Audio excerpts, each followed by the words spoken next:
Good morning, children. Hello. It's so early. It's literally 3:20 in the morning. Going to the airport because I'm going to New York for 12 hours. My flight leaves at 6 a.m. and then my other flight leaves at 8 p.m. If you don't know why I'm doing these crazy things, I am going to see the Great Comet for the second time and probably the last time. It's closing. I'm sad.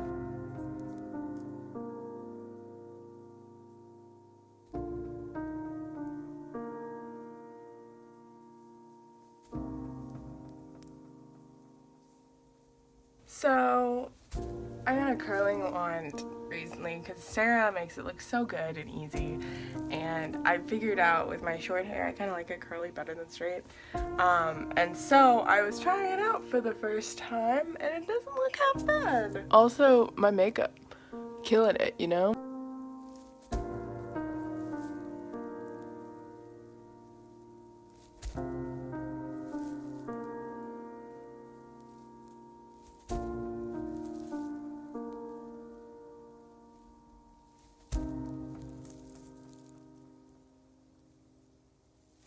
I am waiting on my mother, and then we're gonna take the air train and go into Manhattan. I am dying. What is life?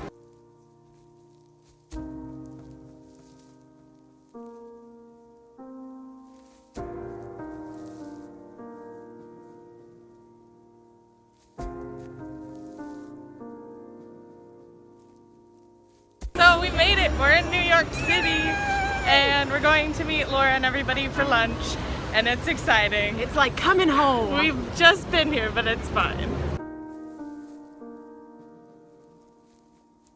Look! I have friends! I definitely have friends. This is Abby. She now works in New York on internship things. And this is Hale. She goes to law school. She's pretty funny. And all the way in the back are my peeps.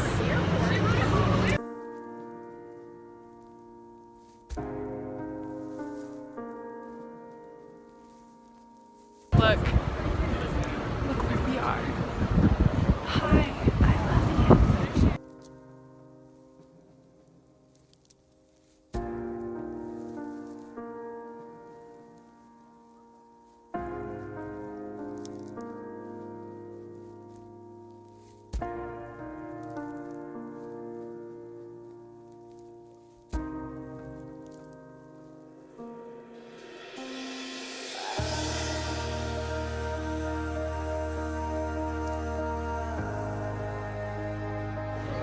So how excited are you on a scale of 1 to 10?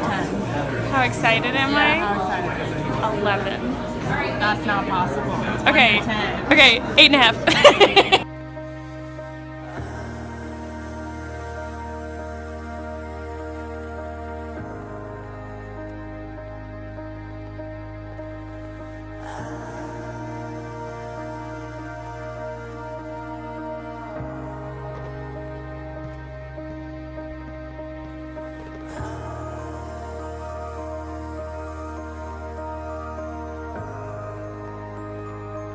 Look where we are! Hey, we made it! Also, I got my first drink. Cheers!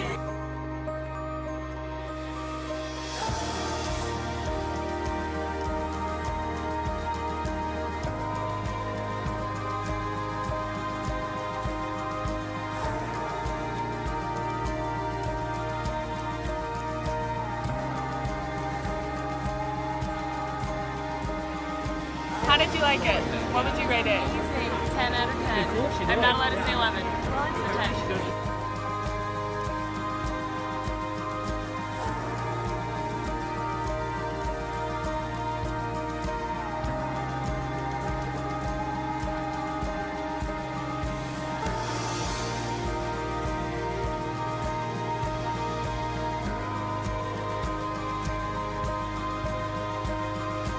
Feeling so many things, and it was worth every $500.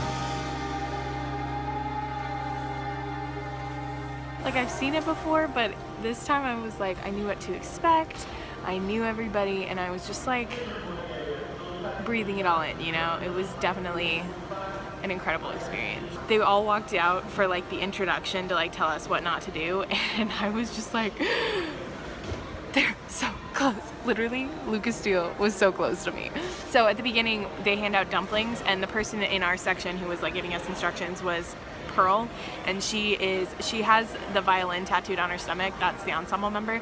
And so she was like, who wants dumplings? And I was like, me, I need one, give it to me.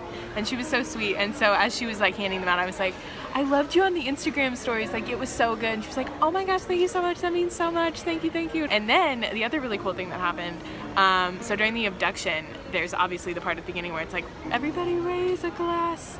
And so, you know, they were waiting for everybody to raise a glass, and so I got my first drink at Great Comet because I was like, if I'm gonna do it, I better do it right, and like, I want a good story to tell. It was terrible, I hate alcohol, but I got white wine. I had almost all of the white wine glass, which is fun. And so anyways, I had this little cup, the souvenir cup, and so everybody's raising their glass, and I'm like, I have a glass, I'm gonna raise it up to Great Comet, because why the hell not? And so, you know, I raised my glass, I got it, it's in the air, and right at that moment, Dolokhov walks by, and he literally walks over to our row, grabs my hand, and like raises it up, and is like, she's got the right idea, and I was like, oh my god. I saw things I didn't notice before. I really appreciated the ensemble members this time, because last time I saw it, I didn't know any of them, and now that I'm Broadway trash, I've spent the past like 3 months like learning their names and figuring out who they are and like seeing them on social media. And so the whole time I was like, look, there's Josh, there's Heath, there's Kennedy. I saw Dave Malloy as Pierre, which was, wow, it was really different than Josh Groban, in a good way and a not so good way. I prefer Josh Groban just because I love his vocals, and I do think he's an incredible actor, and he just like, he made Pierre come alive. However, I love Dave Malloy because like he wrote the role, he knows the role, and he's just like so awkward and cute, and like I just want the world for him, honestly. But anyways, the real thing was he did Dust and Ashes, which I have never heard a recording of from him because it's not on the original album. And so I was like, I don't know, are you gonna be as good as Josh Groban? You wrote it for Josh Groban, can you do it well? And he did it, and it was like, it was incredible. Like he did such a phenomenal job. That was like my favorite song that he sung. He just killed it. It was so good. There was one point, I think it was after Dust and Ashes actually, he finished, and you know, you applaud, and then we ended up like holding the applause for like another applause, and there was like one more, we did like 3 applauses for him, and I was like, guys, thank you for appreciating Dave Malloy. For Petersburg got a very small clap because he was kind of off his game tonight, but he did, oh, when was it? It might have been during the abduction. I don't remember. He was holding a really long note, and he was actually really great in this one. I really appreciated him in this one because he had so much character being like this close to him, you know? But he like held a note for a really long time, and we just like went hard. There was so much cheering. I feel like everybody was just, they knew that it's ending, so it's like, we're gonna give you all the praise you deserve.